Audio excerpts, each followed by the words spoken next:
We may not have rights tomorrow. So I'm going to bed with the last bit of dignity that I have left. Yo, I'm scared to go to sleep. I might wake up a motherfucking slave. Disney Plus. Y'all, like, why are y'all Trump supporters? Like, why? This is a fraud. Why are y'all Trump supporters? Like, why is this a thing right now? Why is this okay?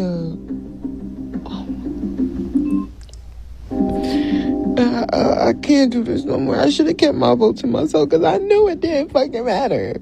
I knew it didn't. It's time to go to bed. None of us are stressed about the election, right? We all are gonna just go have the best night's sleep of our lives, aren't we? If this guy does end up winning again, all of the people who voted for him will be like happy and they'll just be celebrating. And everyone who feels threatened by him is fucking scared. Like, we're scared for our lives. We're scared for our friends. Like, you have pro-life women dying because their doctors are scared to treat them because of the repercussions of his last presidency. How did we get here? How did we get here? To know that there is that much ignorance and that much hate in this country, it's so terrifying. It's so terrifying. How could you do this? How can you claim to be a Christian or anyone of moral values and support someone when every word out of his mouth is hate, when he wants to pardon people who took over the Capitol? You do not do this to people that you love and care about. If you have a woman in your life, if you have an LGBTQ person in your life, if you have anyone in your life who's not white, how did we get here? Someone tell me, please. Someone really tell me, please. Because the only way I see it is that, like, either he cheated and that was his secret, or this country is built on so much hate and we might never get out of this.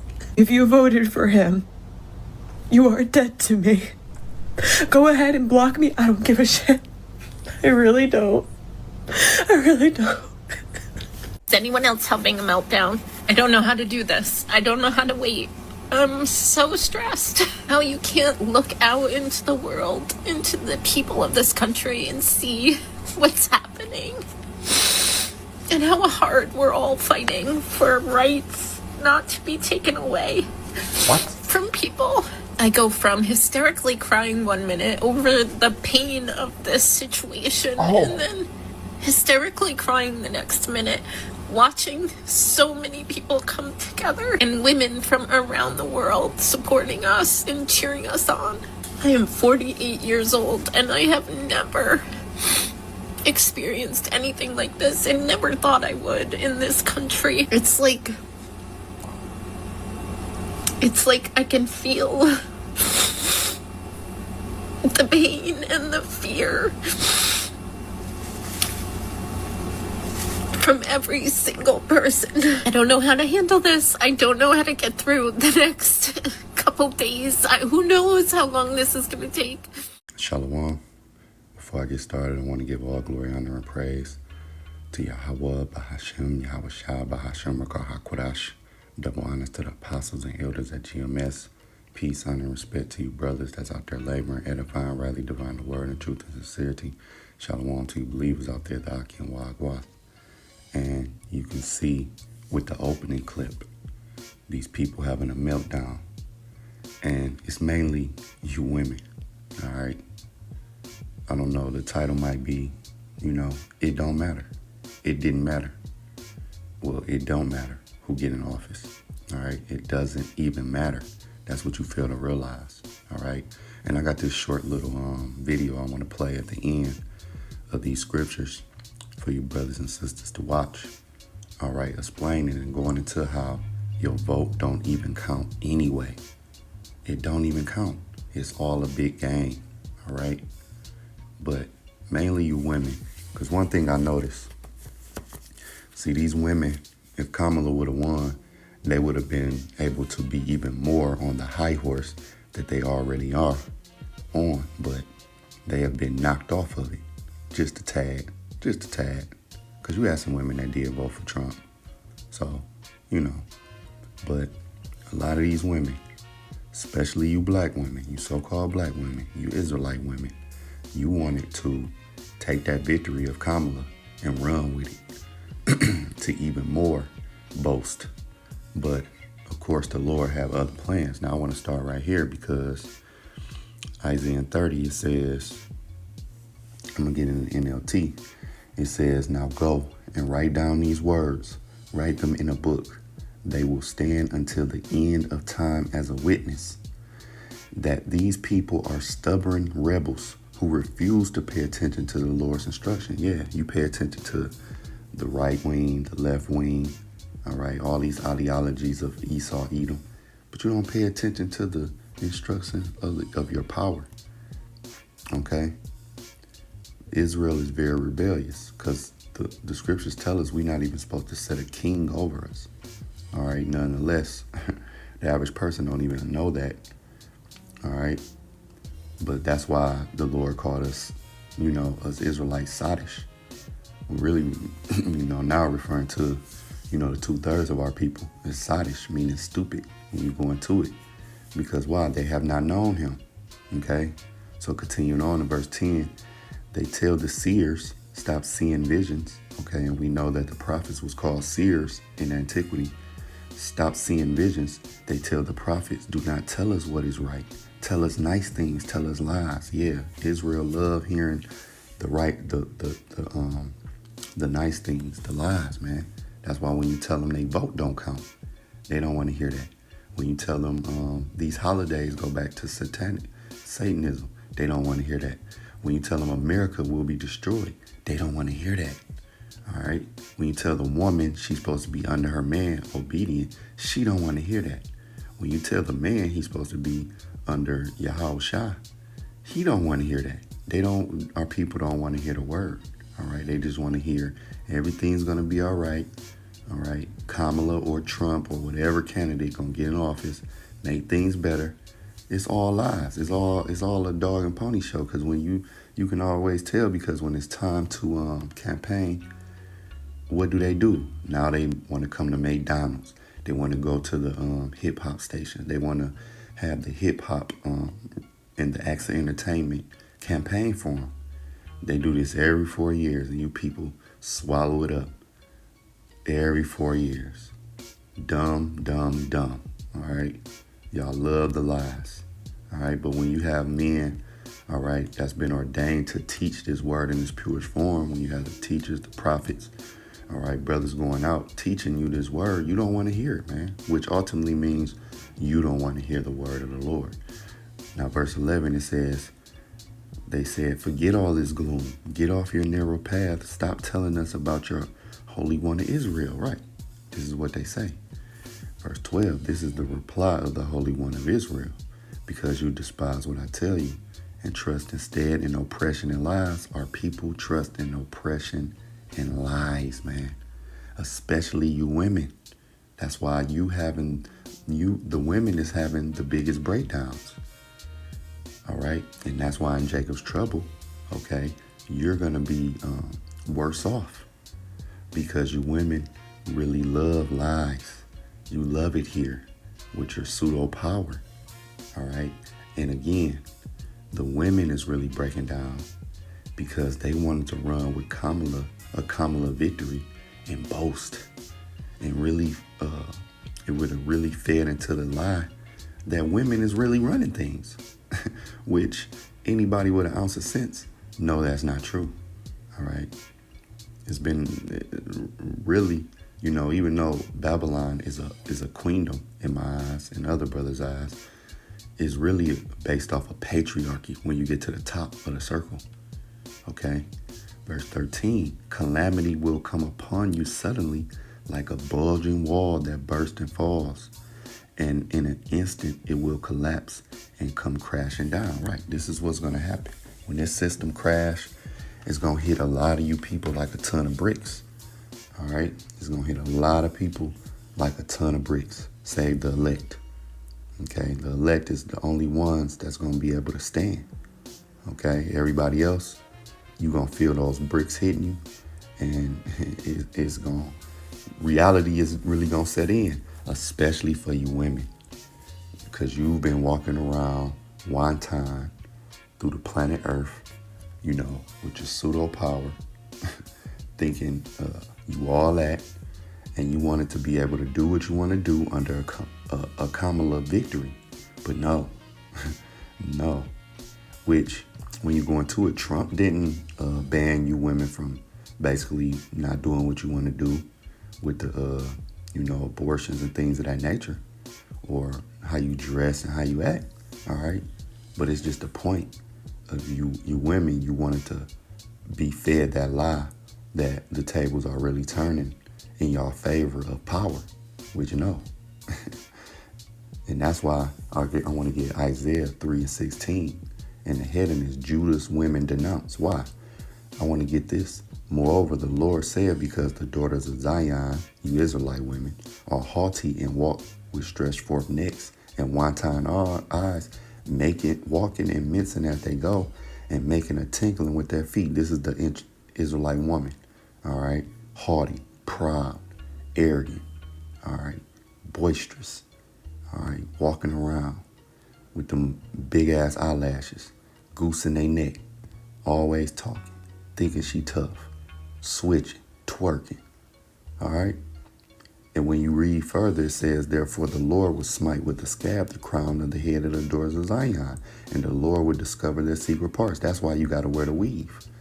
It doesn't matter if you think, oh, we like to switch up our hairstyle. No, most of the time when you women wear a weave, I see 50 inches of weave going down your back. And you wear that because your natural hair can't grow like that. Why is that? Because that's the curse on you. All right? And if you keep reading in Judah 3, all right, from 16 on down, it goes into it. But I just want to make that point of the Lord calling y'all haughty, walking with that stretched forth neck. That's the typical Israelite woman, walking around proud, goosing her neck when she get an attitude, talking, period, okay, all of that. That's her, all right? But guess what? When it comes down to it, when all hell break loose, that breach wall, when it hit you like a ton of bricks, and you need men, since you turned your back on your men, a lot of the men under the Lord is going to turn their back on you. They're not going to take what you're giving, because a lot of you women never been groomed to be good women, to be wives, all right? You've been groomed to be bag chasers, independent women, strong, and you've been groomed to be against your man. So Micah 7:10, it says, then she that is my enemy shall see it, and shame shall cover her, which said unto me, where is the Lord thy power? My eyes shall behold her, now shall she be trodden down as mire in the streets. And that's what's going to happen to a lot of you Israelite women. You're going to be trodden down because now you posting on X or Instagram or Facebook about how now that Trump is in office, F black men. You hope Kamala keep locking up black men and this, that, and the fourth, which you knew what Kamala was about, but you still voted for her because you're against your man. All right, you don't care about the so-called so-called black man. You don't care about the Israelite man. Okay, so therefore, when the tables turn, the Israelite man is not gonna care about you. Specifically, the men of the Lord, who you're gonna need in these perilous times, man. They're gonna turn you women down because you're not gonna be bringing nothing to the table, nothing. All right, that's gonna be a day where your body and all that is not gonna count. All right, you're not gonna be able to get the weaves from the Koreans. You're not gonna be able to get the nails and the makeup and the BBLs and all of that. That's not gonna matter.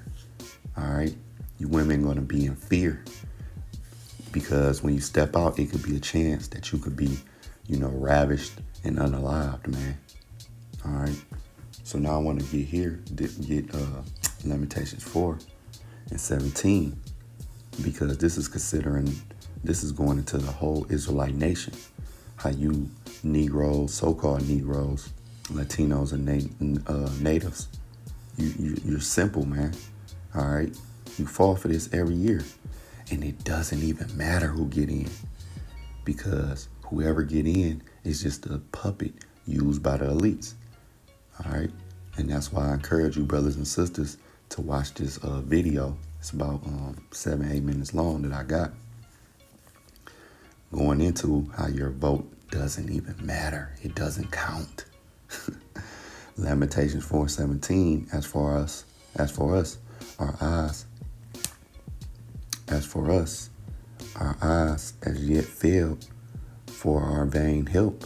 In our watching, we have watched for a nation that could not save us. Let me read that again. Lamentations 4:17. As for us, the Israelites, our eyes as yet failed for our vain help. Yeah. These politicians, they're not going to do nothing for you, man. All right? You're watching for vain help. All right? In our watching, we have watched for a nation that could not save us. And the reason why Esau, Edom can't save you, because number one, he's not your savior. He's not Yahushua. Number two, they're your enemies. All right? The nation of Edom is our enemy. All right? With the head tribe Amalek being our arch enemies. Okay? When you go into it.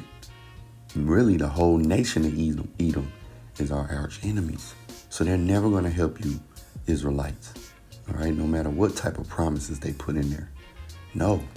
And Babylon, all right, which aka America, according to the scriptures, will not be healed. Let's get it. Jeremiah 51, verse 8. Babylon is suddenly fallen and destroyed.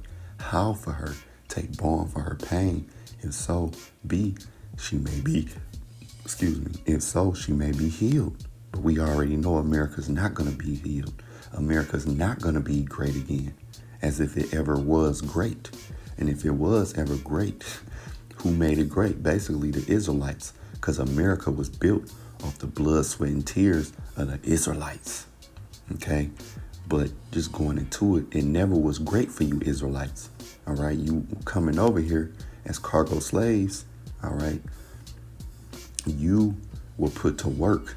All right? This was your second Egypt. And even when you got so-called free, you still had to fight for everything, fight for the crumbs. So when has America ever been really great for you? All right? It gave you an illusion of being great. Verse 9, we would have healed Babylon, but she is not healed. Forsake her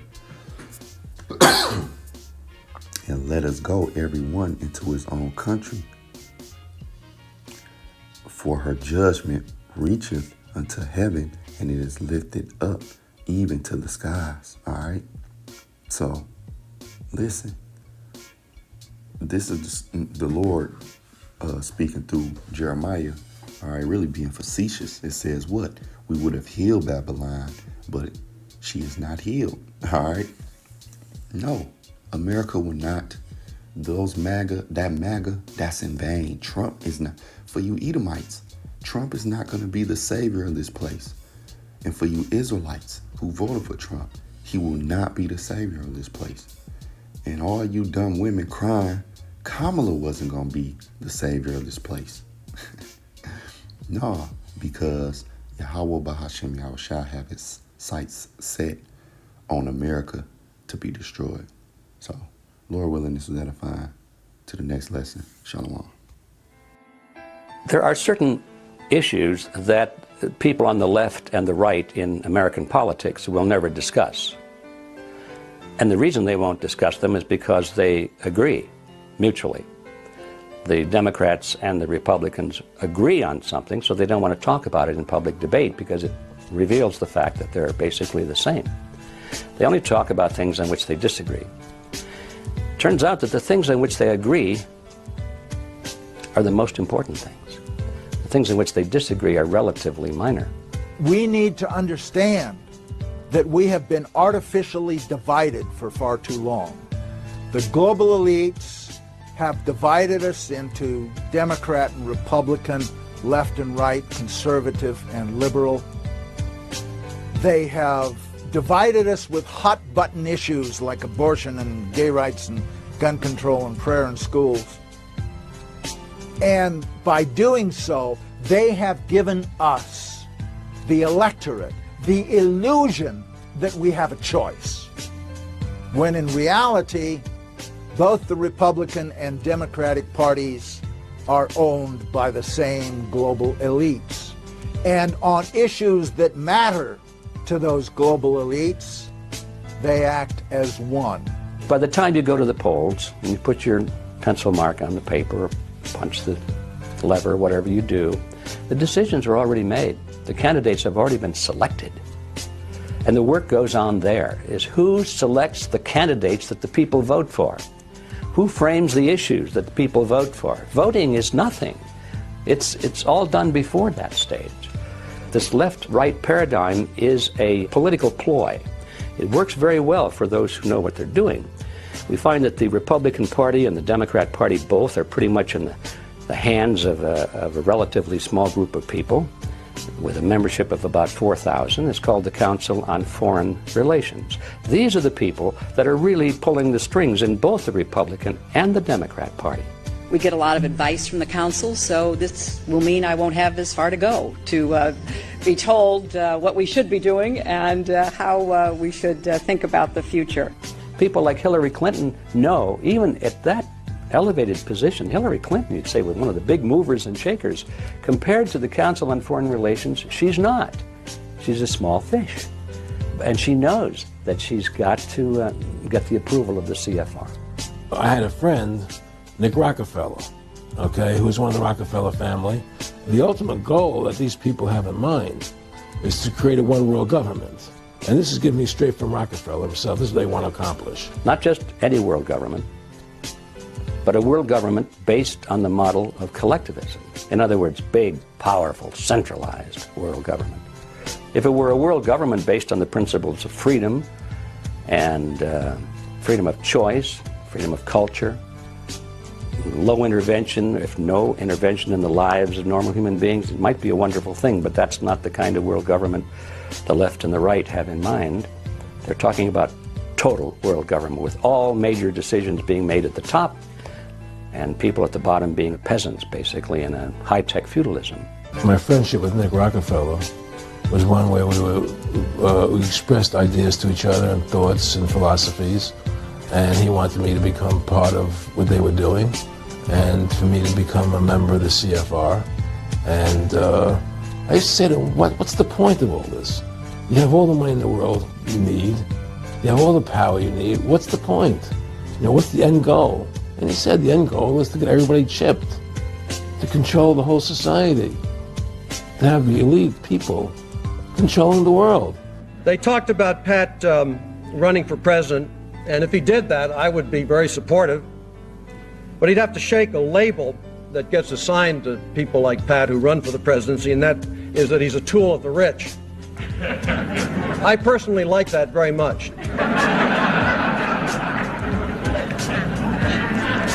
My father told me that's the way the system is meant to work.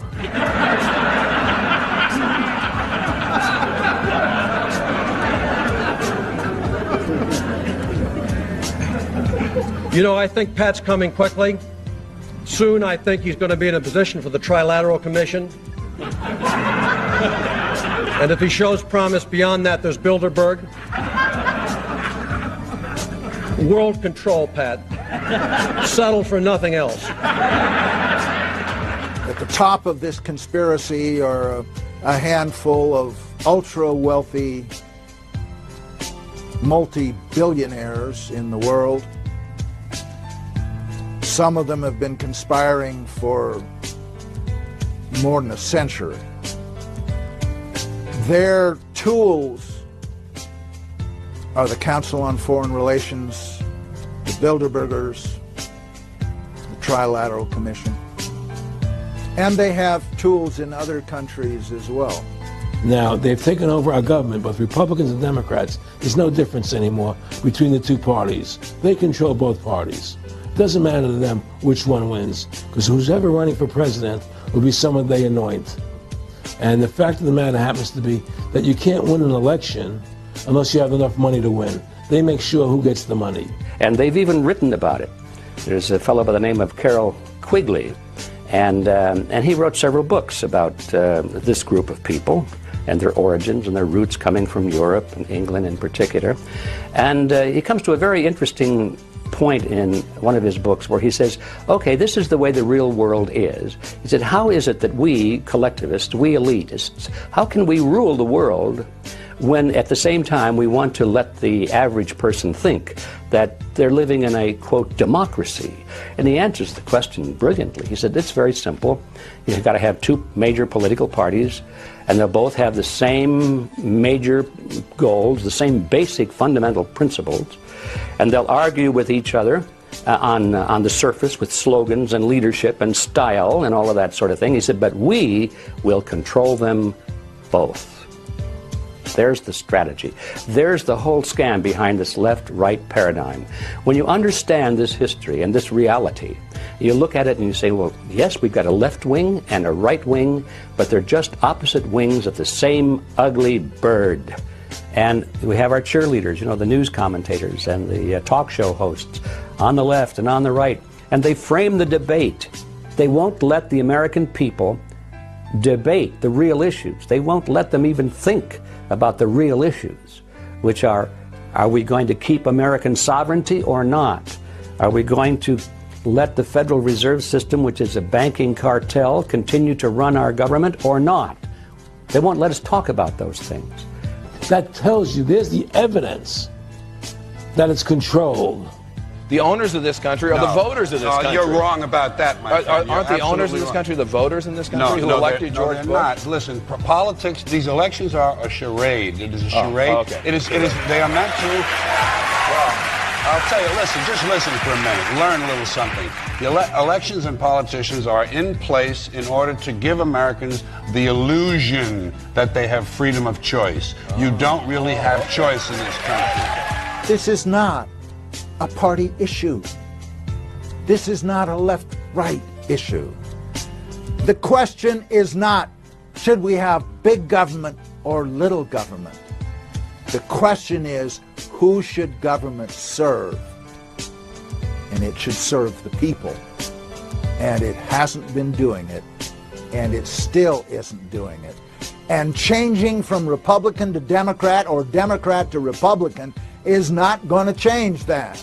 So that's the problem. As long as we depend on the phony wrestlers and depend upon their well-paid cheerleaders in the media to keep us focused on secondary issues, we're never going to get out of this mess.